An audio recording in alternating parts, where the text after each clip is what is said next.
Frente Radiosa. El conflicto no es karma, es democracia.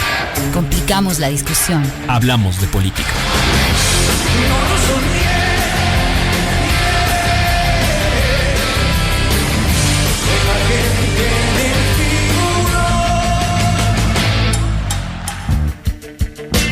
Radio Pichincha. Hola, ¿qué tal? Buenas tardes con todos y con todas. Bienvenidos nuevamente a Frente Radiosa, un espacio que, como lo decimos semana tras semana, está comprometido con debatir y agitar la política. Soy Isabel Díaz y esta tarde los acompañaré en la conducción del programa. Les recuerdo que estamos en vivo a través del dial de Radio Pichincha 95.3 FM y 94.5 para el noroccidente de la provincia, así como también para Santo Domingo y para parte de las provincias de Esmeraldas y Manabí. Frente Radiosa es una coproducción del Foro de los Comunes y de Registro Aurora. Pueden seguirnos en vivo, comentar el programa, enviarnos sus preguntas. Estamos en Facebook, Twitter, Instagram como Frente Radiosa, también en YouTube, se me olvidaba. También quisiera hacer llegar un saludo a Línea Dura, medio de comunicación digital ubicado en New Jersey, quienes retransmiten este espacio radial para la comunidad migrante en Estados Unidos, a la coordinación técnica que nos acompaña desde los estudios centrales y a todo el equipo de producción del programa. Esta tarde, a propósito de la cascada de reacciones en torno al performance de la banda Mugre Sur en el Quito Fest, queremos preguntarnos cuál es el rol de la cultura o cómo se puede vivir y hacer cultura en tiempos de autoritarismo. ¿En qué medida la ola de reacciones, la llamada censura previa, la condena moral, el pedido de castigo a los responsables del festival expresa justamente el carácter autoritario de los tiempos que vivimos en Ecuador hoy por hoy? Para conversar al respecto están ya con nosotros Viviana Velasco, ella es historiadora y docente de la PUCE y de la Flaxo, Cristian Pino, director de Cultura y Patrimonio de la Prefectura de Pichincha, y en breve se suba también Pedro Bonfim, vocalista de Lola Boom. Con esto arrancamos Frente Radiosa. Bienvenidos y bienvenidas.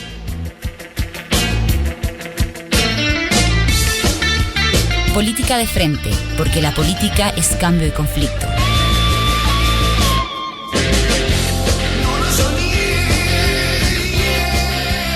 Radio Pichincha. Bueno, quisiera dar nuevamente la bienvenida a Cristian y a Viviana por lo pronto. Quisiera arrancar haciendo una reflexión un tanto más amplia, no entrando todavía al caso que nos convoca esta tarde, sino más bien comenzar pensando colectivamente cuál es el potencial de la cultura como espacio de resistencia y de expresión. Toda expresión cultural, mejor dicho, tiene que ser una expresión política, crítica. ¿Desde en dónde nos están llegando estas visiones que quieren vendernos la idea de que la cultura y la política no se mezclan? Viviana, bienvenida, arrancamos contigo. Buenas tardes, qué gusto, gracias por la invitación. Además, compartir este panel con Pedro y con Cristian, pues siempre un gusto poder conversar y debatir. La pregunta que haces y que se ha puesto en tela de discusión estos días, habla sobre lo político en la cultura, el arte y la política, si el arte debe o no debe ser político. Y yo creo que hay que ir bastantes dimensiones antes, ¿no? Porque parecería que la cultura o el arte estuvieran separados de lo que es ser humano, de lo que vivimos los seres humanos en colectividad cotidianamente, y como si fuese una esfera que no le pertenece a todos y todas. Creo que eso es importante, ¿no? Primero, ha habido una construcción histórica de muchos años en donde parecería ser que el arte y la cultura es algo que le pertenece a una clase social, a un grupo que tiene una validación, y creo que creo que en toda la historia humana ha habido esa interacción, esa tensión por disputar qué significa la representación, qué significa lo simbólico en el ser humano. Yo creo que más que hablar de si el arte es o no político, hay que decir que el ser humano es político. Y el arte y la cultura es una expresión de la humanidad, es una necesidad que que tenemos los seres humanos, que vivimos además en colectividad, que es una expresión comunitaria, que tiene sentido, que adquiere imágenes, que adquiere materialidad, que adquiere formas, discusiones, cuando lo ponemos cuando lo compartimos, ¿no? Porque no vive necesariamente en la imaginación individual, sino que se alimenta cuando compartimos, construimos colectivamente. Entonces, yo creo que como historiadora, que ese es el enfoque que voy a tomar hoy, pero también como ciudadana, creo que es importante ubicar al arte y a la cultura no separadas de la expresión de la vida cotidiana, ¿no? Un sujeto trabajador, una mujer, un joven, las poblaciones racializadas, construyen cotidianamente sus formas de arte, construyen cotidianamente su forma de cultura y cuenta lo que necesita contar. Entonces hay una conexión inmediata en el contexto del ser humano con lo político. La otra discusión, si el arte debe o no ser político, tiene que ver más con posiciones ideológicas, ¿no? De pronto se vuelve político incómodo cuando no está expresando la posición ideológica que defiende quien valida ese arte, ¿no? Pero yo partiría desde esa discusión de que el ser humano es un ser político y por lo tanto está representando continuamente formas de su contexto, a través de símbolos, a través de la música, a través de la cocina, a través de todos los espacios en los que desenvuelve su vida. Muchísimas gracias, Viviana, por esta primera reflexión fundamental. Pedro, te doy también la bienvenida y de paso te doy la palabra haciéndote la misma interrogante a ti desde tu condición como artista. Además, ¿cuál es tu lectura sobre esta imbricación que hay o no entre el arte y la política? O, como bien dice Viviana, como entre el arte y como una expresión de la cotidianidad que se puede enunciar desde distintos lugares. Además, bienvenido. Hola, gracias por el espacio. Sí, bueno, esta cuestión de si el arte es o no político me parece interesante que suceda simplemente como pregunta para que nos lo preguntemos, pero me parece que es un poco obvio que sí. O sea, yo creo que el arte sí o sí es político. Eh, y no porque pueda, o sea, yo creo que no podemos decidir sobre eso. O sea, yo creo que el arte es político inherentemente, como que no es una cuestión de que lo decidimos. Porque, por ejemplo, si es que uno hace música, cuando uno piensa en arte político, se imaginen cosas como propagandísticas, como, no sé, como, esto, no sé, está defendiendo cierta ideología, cierta, como propaganda, literalmente. Pero hay mucho arte que es propagandístico a través de esto que le dicen ahora el soft power. O sea, las películas de Transformers, de los Avengers. Más bien ahí la pregunta sería, ¿es eso arte? Pero político es. Como que yo creo que es imposible salirse de eso, porque a la final estamos respaldando cierto tipo de vida, cierto sistema económico, ciertas bellezas, todo eso está dentro de estas formas de arte. Incluso si es que vemos, no sé, las obras del Renacimiento, lo que quieras, todo eso se ha dado un uso político a la final. Entonces, me parece un poco torpe que ahora sea como que una cosa tan así como es o no es, porque yo creo que simplemente es cuestión de verlo, así como abrir los ojitos. Eso. Gracias por el espacio una vez más. Muchísimas gracias, Pedro. Muy claro. Cristian, bienvenido nuevamente a Frente Radiosa, ahora desde otro rol. Te transmito la misma pregunta, pero quizás añadiéndole otro elemento, y es que cuestionarnos, ¿no? ¿Desde dónde nos llegan estas visiones que quieren vendernos la idea de que cultura y política no se mezclan? Bienvenido. Buenas tardes, Isa. Qué gusto estar de nuevo aquí. Un saludo también a Viviana y a Pedro y a la audiencia, ¿no? de Pichincha, de Radio Pichincha. Bueno, yo quisiera empezar primero señalando, digamos, mi felicitación a la organización del festival. Me parece que fue un festival bastante bien logrado desde distintas perspectivas. Pero sobre todo esto, ¿no? Que ha tenido como resultado esta presentación, ¿no? de Muresur, porque me parece que a diferencia de otros años, de otros festivales, de otros momentos, se ha generado una discusión que me parece que es muy interesante, digamos, en algunos aspectos, como dice Pedro, es como obvio, pero sí me parece que esto ha desencadenado una serie de cuestionamientos que van más allá de la discusión que estamos teniendo ahorita mismo en relación a si el arte es político o no, que evidentemente es político, pero también cuestionamientos respecto de lo que ha venido sucediendo en este país en los últimos 7 años y que me parece muy importante y muy interesante que se esté discutiendo y planteando con tanta fuerza, ¿no? Es decir, ¿qué es más violento? Si es violenta una performance artística o si es violenta una continua actividad gubernamental que desde hace 7 años viene generando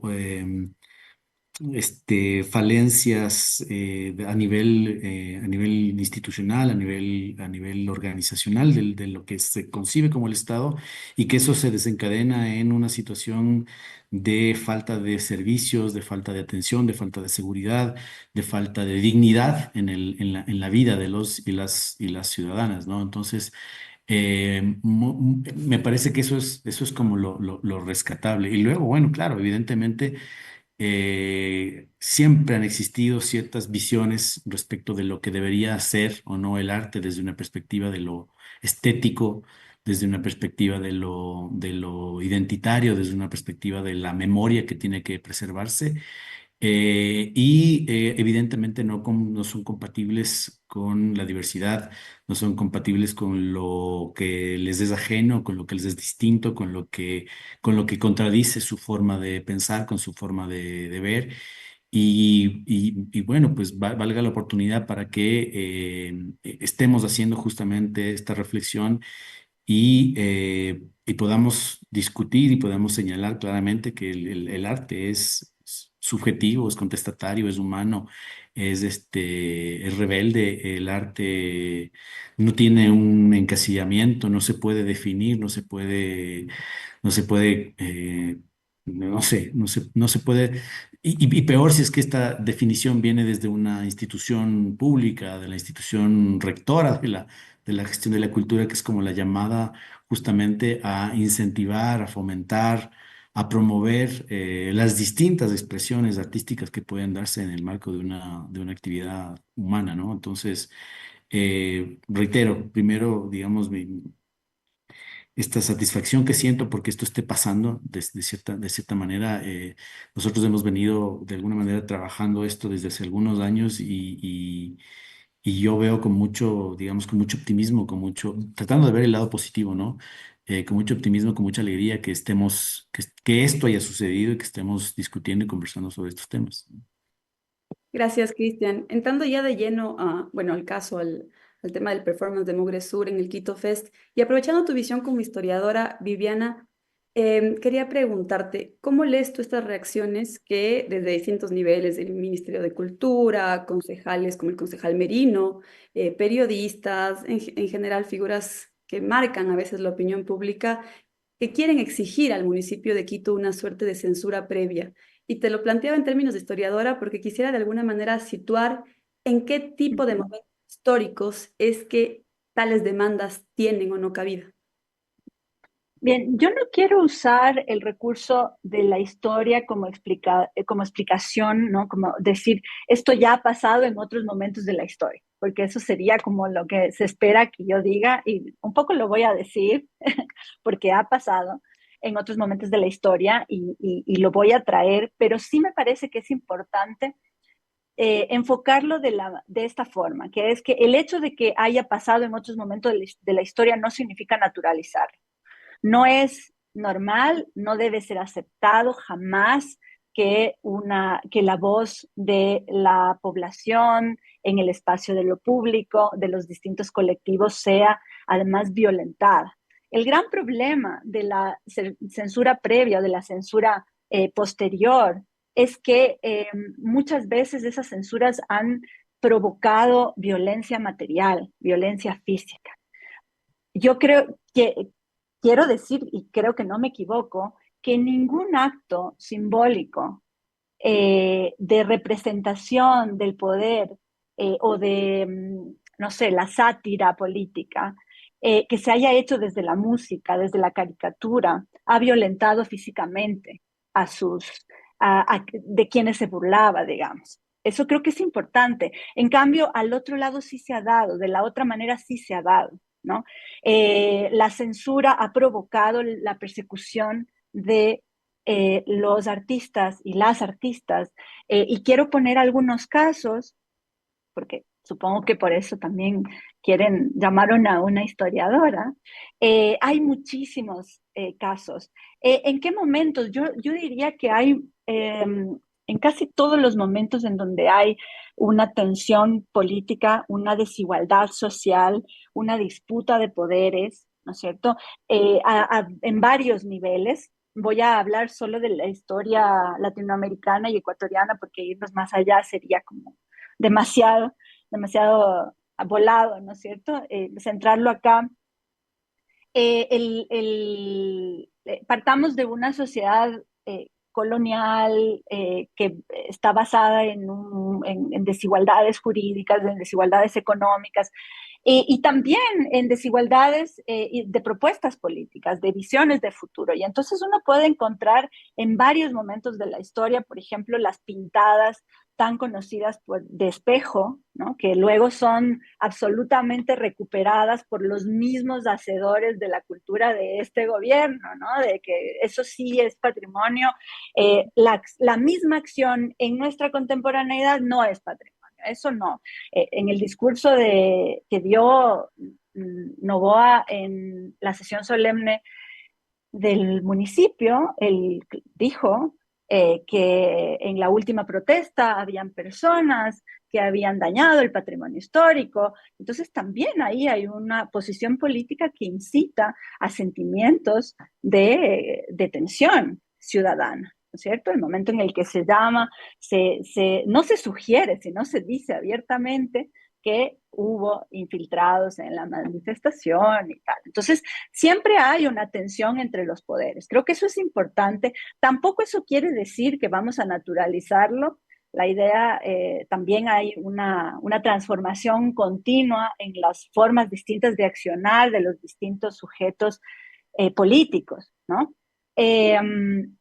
Podemos encontrar, yo me remitiré más al momento republicano, porque creo que es importante pensar qué significa lo público. Y por eso me voy a ir un ratito por las ramas, luego vuelvo. Cuando yo leo el comunicado de la ministra, ella dice, nos vemos con preocupación, o del ministerio, pero bueno, lo que sea, vemos con preocupación que se hagan estos eventos con fondos públicos. Y entonces ese es un elemento que hay que tener muchísimo cuidado, porque hay que comprender cómo se construye lo público y qué es lo público, ¿no? Lo público tiene que ser el espacio para la tensión, para el diálogo y para también muchas veces el enfrentamiento de las distintas posiciones, porque si no, no estás construyendo una sociedad que busca ser democrática. Ese es uno de los principales elementos que cualquiera de los funcionarios que festejan las independencias, las celebraciones de independentistas reconocen, ¿no es cierto? El valor de la democracia, el valor de la construcción de lo público, etcétera, ¿no? Y entonces hay que tener mucho cuidado con esa idea porque el espacio de lo público es un espacio que fue construido desde la tensión, porque la democracia provoca tensión. Si no hay tensión, hay autoritarismo. Es así. Lo dice Pierro Zamballón, lo dice, no me voy a poner académica porque luego dicen que somos muy académicos y hablamos muy arriba. Entonces, lo dicen muchísimos pensadores de la política y de la historia de la política, ¿no? Es necesaria la tensión y de hecho, si algo tiene que hacer el Estado, y no confundir Estado con gobierno, el Estado es promover esos espacios de tensión, esos espacios en donde la gente pueda ser escuchada y tiene que hacerse con plata pública, ¿no? Tiene que estar contenido para que no haya, para que todos nos cuidemos. Pero si ustedes estuvieron o miran los videos del concierto, obviamente el performance está en el plano de la representación, está en el plano de usar lo simbólico. Además, el candidato y hoy presidente fetichizó su figura al entregar un montón de cartones también. Entonces el momento en el que tú haces eso en un espacio democrático, en donde lo público se construye en esto que es la calle, que es el muro, que es el escenario, que es el micrófono abierto, que son las redes sociales, pues el riesgo de lo democrático es eso, que haya respuesta. vuelvo a lo que dije al inicio. Yo creo que nunca un artista ha llevado la violencia a lo material, jamás. No ha sido asesino, asesina, más bien ha sido al revés, ¿no? Que los poderes más bien han llevado a, recordemos Víctor Jara, recordemos Pancho Jaime, por ejemplo, ese gran periodista guayaquileño que fue torturado, al que le obligaron en una de sus torturas a comerse una de sus, bueno, a tener en la boca uno de sus periódicos, porque publicó esta frase, ¿no? De gran huevada ser presidente, eh, y que yo creo que lo que da miedo un poco, supongo yo, para las élites sobre todo, que han tenido capturado el discurso de la validación de lo que es y no arte, porque digo, cada colectivo sabe, entiende el plano de lo simbólico y entiende el plano de la representación. El problema es la aceptación y la recepción que tiene ese performance, ¿no? Que tiene ese espacio. Algunos casos, diré unos cuantos y me callaré. Por ejemplo, está el caso de los Picapiedra, y de estos datos quiero agradecer a mis compañeros y compañeras del Seminario Permanente de Historia Política, que construimos juntos estos casos.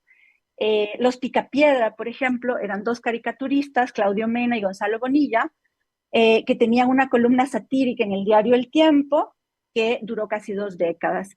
En el gobierno de Rodríguez Lara, una dictadura, se hacen varias críticas a varios ministros del gobierno, y por lo tanto lleva esto a una advertencia y a una amonestación por la Secretaría Nacional de Información Pública, la CENDIP, que es el primer organismo de control en la comunicación que se crea en el Ecuador en el siglo XX, durante esta dictadura. Pero al continuar con la publicación de sus caricaturas, pues fueron detenidos en marzo de 1974, ¿no? El caso de Pancho Jaime me parece que todos o la mayoría lo conocemos. Hay un caso que es bien interesante y que lo digo porque el Ministerio de Cultura ha estado muy interesado en lo pictórico, y entonces busqué un caso que tenga que ver con lo pictórico, aunque de música sabemos mucho. Tal vez ahí Pedro nos puede dar más información. Camilo Egas, y esta información gracias a Michelle Andrade, fue contratado para hacer un mural en la Exposición Universal. Y Camilo Egas hizo un mural que si pueden, lo pueden mirar en en el Google, o si no en la en el Museo de Camilo Egas. No está separado, está desaparecido, y fue sumamente criticado. Y Sixto Durán Ballén le escribe a Julio Tobar Donoso, ministro de Relaciones Exteriores, en 1939, y le dice: el mural del señor Camilo Egas, que domina el pabellón del Ecuador al mundo, ¿no?, ha sido objeto de varios comentarios. No entraré a discutir su mérito artístico porque sería presumir de conocedor en la materia sin serlo. O sea, claramente no es una cuestión de arte, sino es una cuestión de lo que se representa, ¿no? Pero creo aproximarme, a la más absoluta e imparcial interpretación de una enorme mayoría de la colonia, se refiere a la ecuatoriana, al afirmar que el tema del mural pudo haber sido más apropiado. Seguramente que le habrá enviado al señor ministro una fotografía del mural, por la cual habrá podido constatar que la figura dominante es una mujer indígena, descalza y semidesnuda. Todas las demás figuras representan al indio en su mayor estado de pobreza y de atraso. Esta circunstancia ha producido la más triste impresión a la colonia, temerosa de que el público se imagine que nuestro país entero se reduce a una vida tan miserable como la reflejada por el cuadro, ¿no? ¿Por qué tomo el ejemplo de Camilo Egas? Porque años después el artista es retomado, usado como el gran referente ecuatoriano, y no se está poniendo en contexto que también fue contestatario en su época, que fue parte de una lógica indigenista, que lo que buscaba era también no solo representar la terrible situación, ¿no?, esta idea de nuevo de separación de la representación con la práctica política. Estas personas también actuaban políticamente, ¿no? Y de esos hay un montón de ejemplos. Voy a ir cortando ahí porque nos acercamos ya a la pausa, Sí. pero más bien te agradezco porque nos dejas con esta imagen que es potente, que es que cuando no hay espacios de tensión finalmente caemos en el autoritarismo, y quizás volviendo un poco al momento presente y situando algunos casos de los cuales no han pasado ni siquiera meses. Por ejemplo, tenemos a la periodista Alondra Santiago, que finalmente lo que hizo fue cantar una canción, de alguna manera modificar eh, con un permiso artístico el himno, y eso le significó la expulsión del país, literalmente. Que creo que es importante, justamente por eso te pedí antes tu opinión desde la historia, para ir marcando estos paralelismos y, como tú bien dijiste, situar este contraste entre una democracia que promueve espacios públicos de expresión democráticos plurales versus un autoritarismo que finalmente lo que busca es la censura. Y además retomo esto que me parece también fundamental: cuando la censura viene desde arriba, desde el poder, finalmente tiene repercusiones materiales en la vida de la gente. Del otro lado apenas tenemos formas de resistencia, de expresión, que intentan encontrar o darse estas maneras de alzar la voz. Pero con esto nos vamos a una pausa y en breve seguimos dialogando aquí en Frente Radiosa. Inicio del espacio promocional y publicitario. En diciembre, Ciudad Mitad del Mundo de la Prefectura de Pichincha te trae el tercer Festival Internacional del Globo 2024. Tercer Festival Internacional del Globo 2024. Más de 18 globos aerostáticos volarán en el cielo de Pichincha. El 13, 14 y 15 de diciembre, ven con toda tu familia y disfruta de conciertos, show de drones, gastronomía, presentación de artistas nacionales e internacionales. Y disfruta del show de Dragón de Fuego y Color. Tercer Festival Internacional del Globo Mitad del Mundo 2024. Con el auspicio de Radio Pichincha. Autorización número 811. CNE, Elecciones Generales 2025. Fin del espacio promocional y publicitario.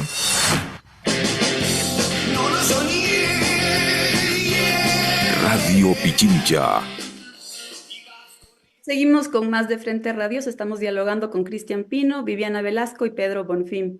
Pedro, me quisiera quedar contigo y nuevamente desde tu lugar como artista, además, preguntarte cómo lees tú, cómo leen desde el gremio, por así decirlo, justamente estas llamadas, ya sea a la censura previa o a la censura posterior, que se han hecho desde distintos niveles, tanto instituciones estatales como el propio Ministerio de Cultura, figuras electas como el concejal Merino, entre tantos otros, ¿no? ¿Cómo se vive esto, además, desde artistas o, sí, espacios culturales que quieren ser críticos, abonar a la resistencia, etcétera, pero que evidentemente pueden verse amedrentados ante este tipo de amenazas? Sí, para mí fue muy choqueante que tipo 5 minutos antes de subirnos al escenario del Quito Fest, 5 minutos antes de subirnos a tocar ya, vino la persona que tenemos en nuestro equipo, que fue el Booker, y nos dijo: chicos, me pidieron que les diga que por favor no hagan comentarios políticos por lo que pasó ayer, porque vino el intendente. No sé si puedo decir esto, pero ya estoy diciendo. Porque vino el intendente y dijo que les iban a quitar los permisos si es que había otro comentario político.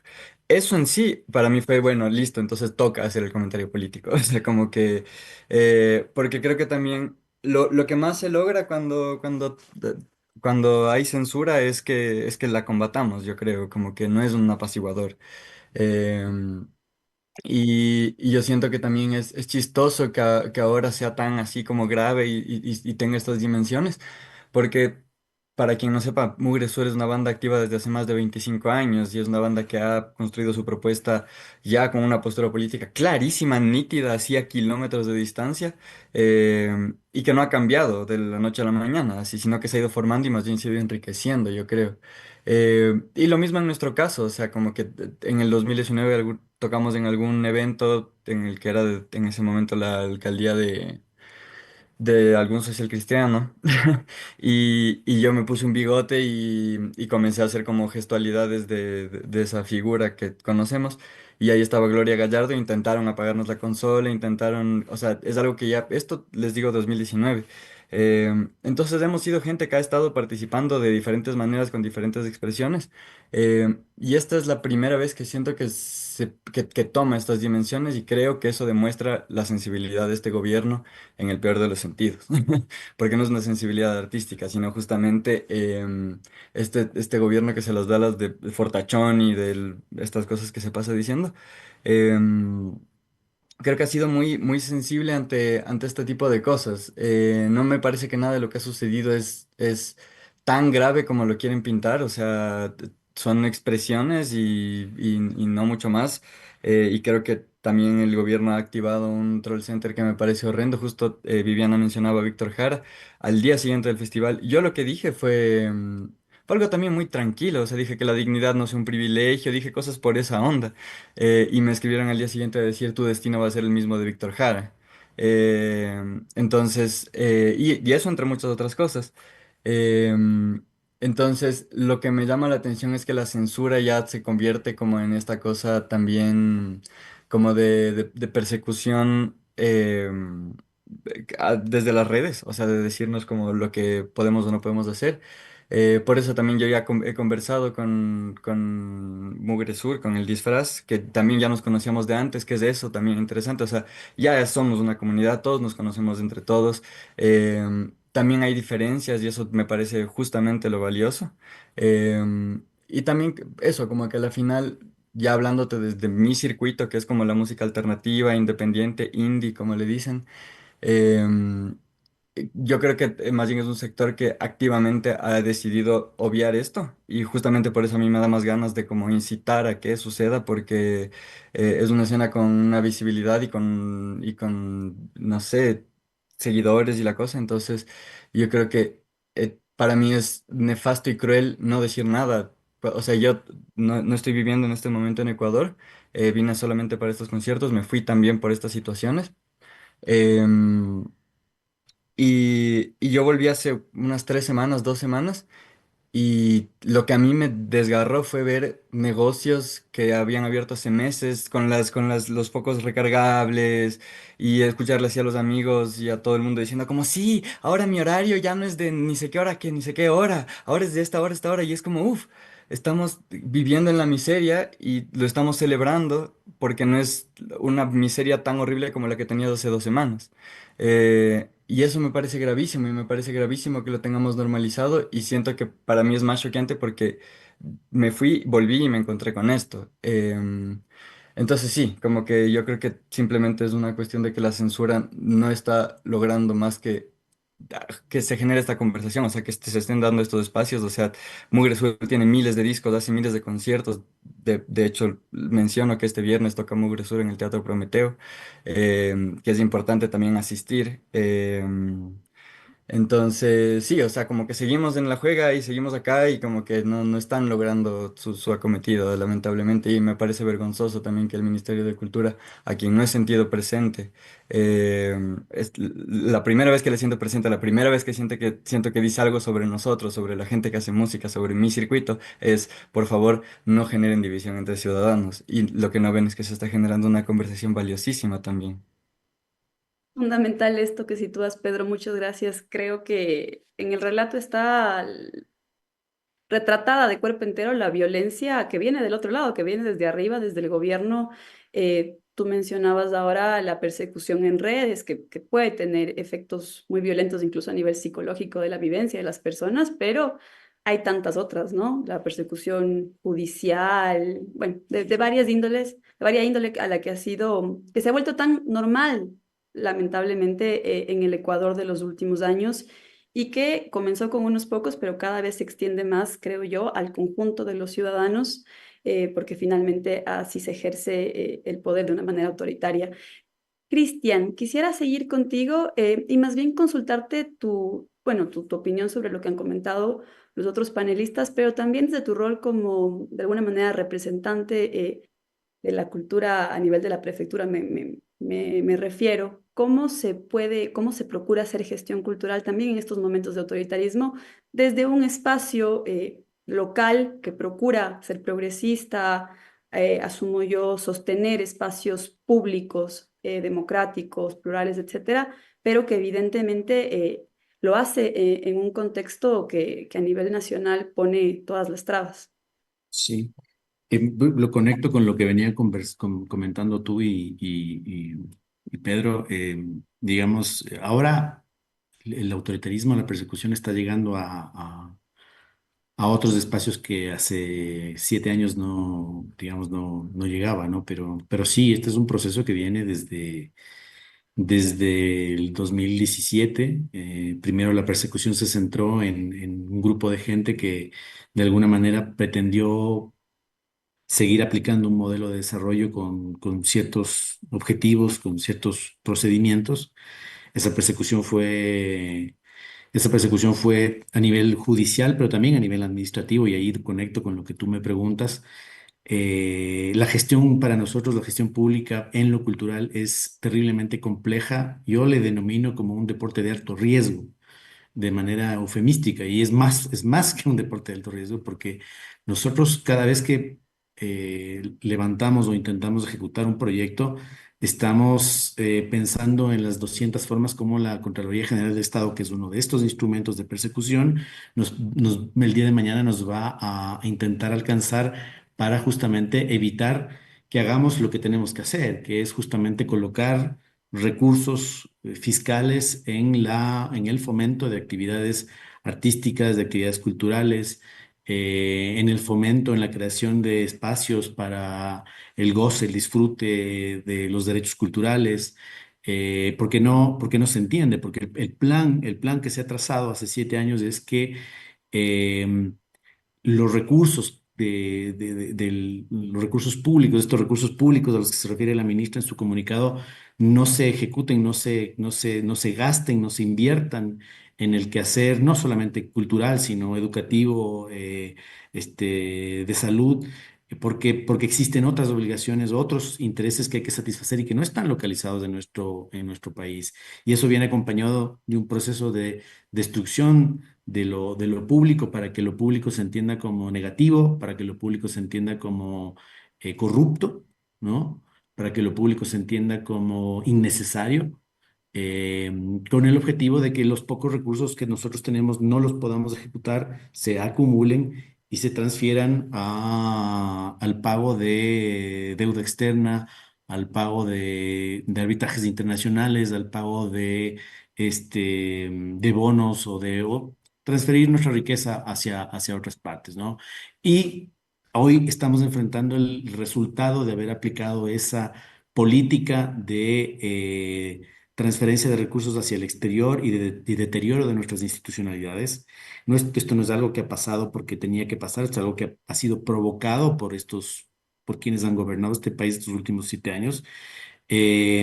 Y justamente esa es la situación en la que nos encontramos, y eso es lo que motiva también, de alguna manera, el descontento y la reacción. Y eso es una cosa que también es importante, la reacción. A mí creo que por primera vez desde mucho tiempo que veo una reacción tan consolidada y sostenida de parte de la ciudadanía común, frente al gobierno, cuando alguien es objeto de esta persecución. Normalmente o había silencio o se guardaba silencio, o las posiciones más bien se planteaban a favor de quien ejercía el poder, ¿no? Pero en cambio ahora es para mí, digamos, yo también creo que no ha pasado nada grave, pero sí veo con digamos, con mucho optimismo el hecho eh, de que se hayan hecho este tipo de pronunciamientos. Bueno, el Pedro siempre hace este tipo de pronunciamientos, siempre que le veo le agradezco por esa frontalidad y esa firmeza, pero eso no sucede normalmente con todos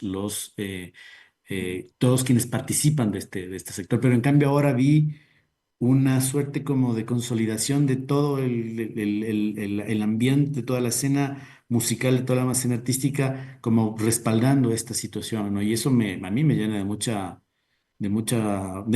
optimismo, ¿no? Porque creo que de alguna manera esto marca también la idea de que este autoritarismo neoliberal, que es lo que realmente tenemos, y hemos tenido estos 7 años, está desgastado, está en decadencia, y hoy ya existe, digamos, una posición respecto de que no podemos seguir sosteniendo esto, no podemos seguir permitiendo esto, y no podemos, como dice Pedro, celebrar que a fin de año ojalá ya no haya cortes de electricidad, o no podemos celebrar que ya no existan matanzas en las cárceles, o cosas así, ¿no?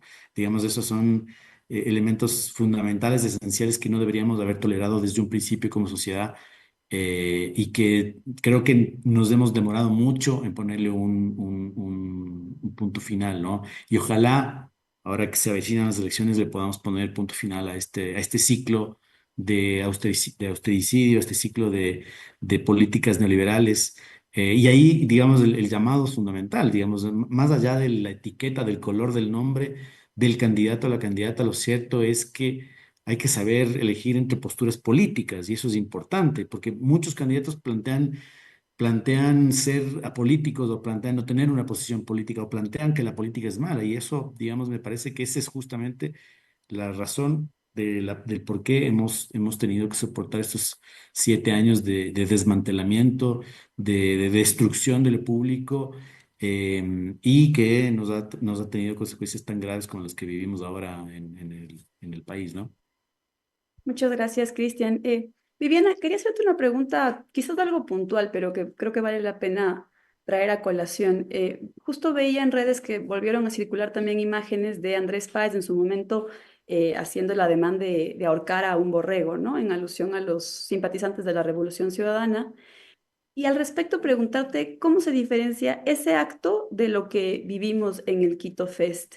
¿Cómo se diferencian ambas imágenes? Y sobre todo también quizás desde dónde se enuncian. Me interesaría también ahí conversar en términos de clase, sectores populares, racializados, etcétera. Sí, yo creo que hay algunos elementos y creo que es importante poner esa dimensión de profundidad en quién dice qué. Siempre preguntarse quién está diciendo y qué está diciendo. Eh, Como decía Pedro, y todos creo, sabemos que Mugresur es una banda que pertenece además a un colectivo que está situado políticamente, geopolíticamente, porque además tiene esta cuestión con el sur, y entonces es parte, es un colectivo, ¿no? Si bien el disfraz puede hablar como individualmente, en realidad uno siente que está hablando por todos, por todas. Sin embargo, cuando vemos a un político que además está en su acción política, ¿no? Varonil, etcétera, yo creo que hay bastantes juegos simbólicos, ¿no? Como digo, de pronto puede ser el nivel de violencia material que un discurso puede llevar y el otro puede llevar, ¿sí? Yo creo que en este caso, por ejemplo, un grupo de hip hop tiene una intención de llevar un mensaje, cantar, tal vez también servir de desahogo, ¿no? De toda la tensión que tiene una sociedad y en este caso tenemos una posición política clara, individualizada, politizada, ¿no? Que yo creo que esa es la diferencia y estoy haciendo una diferencia lo más sí, la objetividad no existe, pero quiero decir que tomando los elementos que me da, ¿no? No necesariamente poniendo mi posición política en el análisis. Muchas gracias, Viviana. Nos acercamos ya al final del programa y quisiera cerrar con bueno, tenemos aún 15 minutos, pero con una reflexión de los tres. Al respecto, a ver, aquí en Frente Radiosa, en varias ocasiones, en varios programas, justamente siempre cerramos preguntándonos sobre las posibilidades de resistencia o la falta de la misma, pero quizás justamente porque hablamos no necesariamente desde el ámbito de la cultura, sino desde otros espacios, a veces se nos pasan los escenarios, le ponemos mucho énfasis a las calles, a la protesta, a las urnas, al voto. Pero haciendo un mea culpa, creo que es una de las primeras veces que estamos hablando sobre esta forma de resistencia artística de los escenarios. Y desde ahí preguntarte, Pedro, ¿cuál es tu lectura al respecto? ¿Cuál es la potencialidad que tienen distintas expresiones artísticas para dibujar horizontes democráticos o para dar voz a una ciudadanía, a un pueblo que, como ustedes bien han dicho, a veces se siente ahogado, ¿no? Sobre todo en las circunstancias actuales. Em, de nuevo, yo creo que el arte sí tiene la capacidad de cambiar mentes y de como sintetizar sentires. Y la música también tiene la capacidad de borrar como ciertas fronteras de ciertas diferencias. Em, Dicho eso, también me parece interesante, justo me quedé pensando en esto de la censura y así, es como, bueno, de pronto, justo en este momento de como mayor censura es donde más atención estamos recibiendo, tanto nosotros como Mugre Sur. O sea, este año nosotros tocamos en el Estéreo Picnic, que es de los festivales más importantes de la región. El año pasado fue Mugre Sur a tocar en el Estéreo Picnic. Y nada de esas cosas, nada de esos logros, los discos que hemos sacado, las cosas que hemos hecho, ha generado este nivel de tracción. O sea, como que, me pasa que dejo mi celular un rato y tengo como propuestas de entrevistas en cada momento. No me imagino cómo debe estar el disfraz. Entonces eso, por un lado, también me hace pensar que, o sea, en el mejor de los planes, como que nosotros ya hemos estado haciendo esto mucho tiempo, ya hemos estado hablando cada vez que, o sea, cada vez que yo topo un micrófono digo algo de esto porque de nuevo me parecería injusto tener un artefacto que hace que mi voz se escuche más que las del resto y no decir nada. Em, y lo hemos dicho, yo lo dije, o sea, esto yo lo dije en el Estéreo Picnic. O sea, hablé de la migración, hablé del Darién, o sea, como que esto ya sucedió en estos escenarios internacionales importantísimos. Mugre Sur también lo hizo, hemos pasado por ahí, hemos estado, hemos hecho una trayectoria, hemos hecho mucho trabajo. Em, entonces yo creo que de nuestro lado estamos ahí. Lo que falta es un poco como que, porque es eso, es como, qué curioso y qué contradictorio que el momento de mayor atención sea el momento de la censura. Entonces, sí, yo creo que lo importante y lo que yo pediría es a la gente que escucha música nacional y que se deje como ver y no tenga el prejuicio de que, porque yo he visto muchas veces, o sea, y ahora que nos están comenzando a prestar atención, es como, ¿quién les conoce? Pero tú ves los conciertos y lo que estaba sucediendo ahí era también hay una subcultura ahí, y hay un movimiento cultural importante y eso tiene sus repercusiones políticas. Entonces, lo que yo creo que debe pasar es justamente esto, como que estos espacios se abran y como que la cultura forme parte de la conversación política y nosotros como actores de la cultura podamos acceder a esto y conversemos y que no tenga que ser solamente en la polémica, sino justamente como en la celebración de, o sea, Mujer Sur tiene muchos discos, nosotros tenemos muchos discos, yo saqué un disco este año, o sea, somos gente activa que a pesar de todo esto, a pesar de los apagones, a pesar de todo lo que está pasando, seguimos en la gestión y seguimos en el ruedo. Entonces, sí, lo que yo pido es que, o sea, lo que yo quisiera que suceda es que esto no sea una cosa momentánea y el chispazo de la polémica, sino que es algo sostenido y que precisamente entendamos el arte como una herramienta para entendernos y para poder tener estos diálogos y yo creo que esto ha sido la demostración de que es posible y que es necesario más que nada. No sé si suena demasiado como sobrado, pero como que creo que es verdad y me gusta también hablar con honestidad y eso.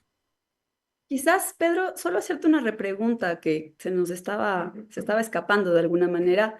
No quiero segmentar, pero asumo que tu público, su público, es en su mayoría joven, por así decirlo. Entonces, quizás una breve reflexión respecto a estas formas de politización de las jóvenes que a veces pasan por alto y sobre todo desde esta cantaleta que a veces parecería cuando decimos que los jóvenes no están politizados, pero porque no estamos comprendiendo sus formas de politización, de resistencia y de expresión, quizás.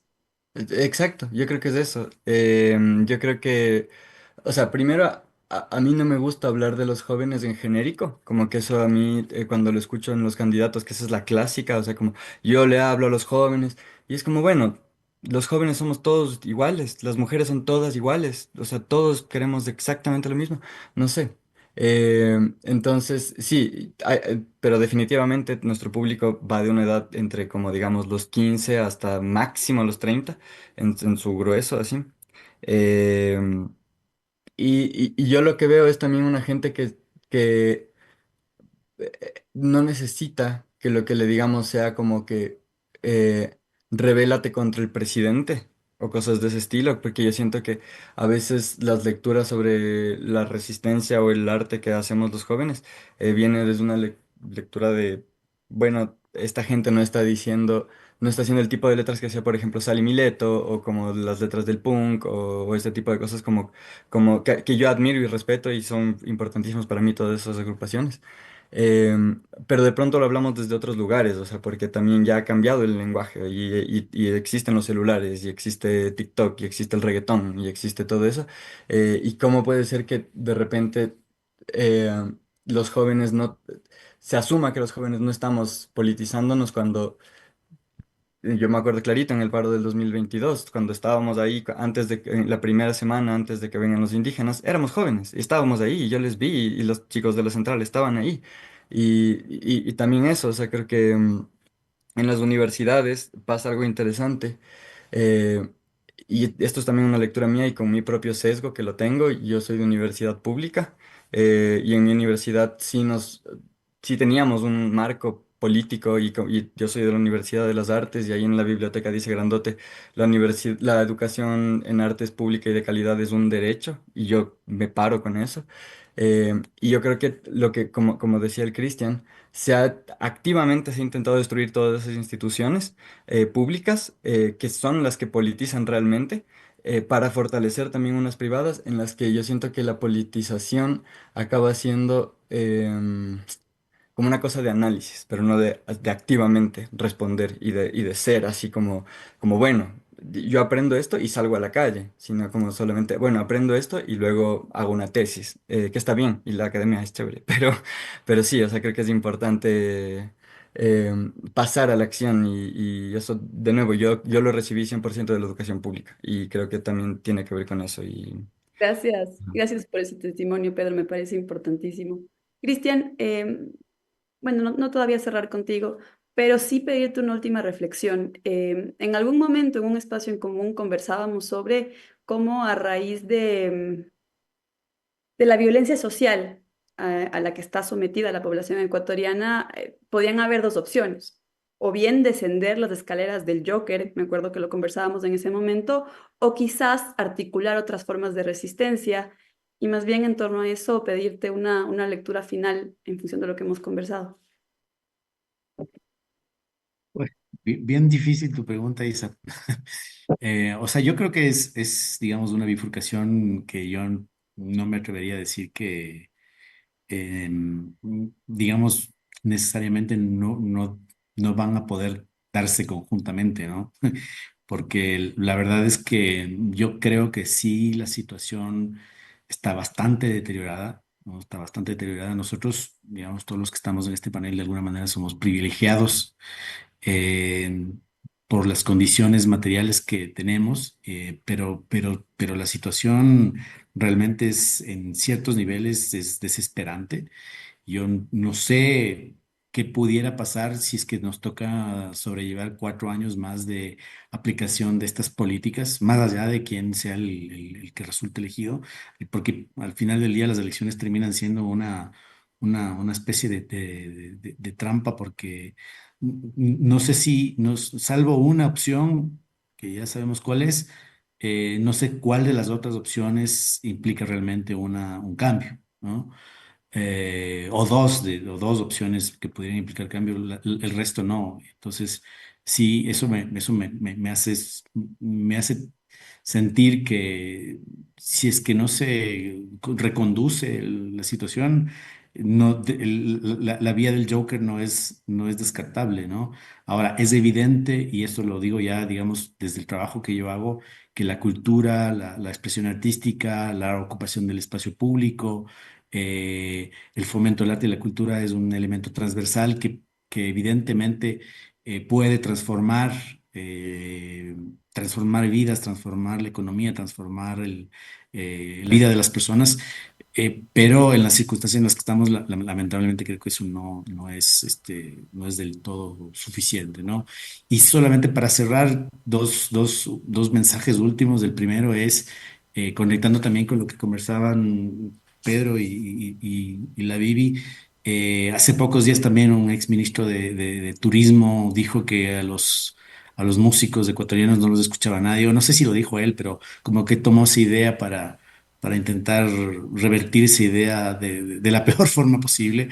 Pero yo creo que lo que pasó en el Quito Fest, lo que han sido las fiestas de Quito en general, por lo que ha hecho el municipio, por lo que hemos hecho nosotros, nos demuestra claramente que hay un montón de público en este país, en esta ciudad, que sí consume y que sí le interesa, digamos, y que sí, y que las bandas, los artistas nacionales sí tienen una propuesta de calidad que les llega, les satisface y les hace pensar o reaccionar como ha sucedido, ¿no? Y lo último, Isa, es nada más que aguante Mugresur, aguante Lulabún. Estamos aquí nosotros detrás como definidores de política pública para en algo en lo que nos permiten nuestros medios seguir apoyando ese trabajo. Gracias, Cristian. Viviana, te quedaste con las últimas palabras. Un minuto, por favor. Bueno, yo voy a citar a un pensador. Pensarás bien por quién vas a votar. Vivo, alzando el pelito. Pensar que la construcción de lo político es lo electoral, pero también es la participación cotidiana, la construcción en el conflicto, mediando el conflicto, cuidándonos, pero provocando espacios para encontrarnos, para mirar las diferentes voces. Decir que el Quito Fest no fue un escenario para una sola voz, para una sola posición política, fue un escenario amplio, al igual que los otros escenarios que promueve, por ejemplo, la prefectura. Son escenarios en donde muchas visiones de la vida se comparten y hay que seguir trabajando por eso. Muchísimas gracias. Con esto cerramos Frente Radiosa. Un saludo a Cristian Pino, Viviana Velasco y Pedro Bonfín por habernos acompañado esta tarde y nos vemos el próximo lunes a las 6 de la tarde por la misma señal. Hasta luego.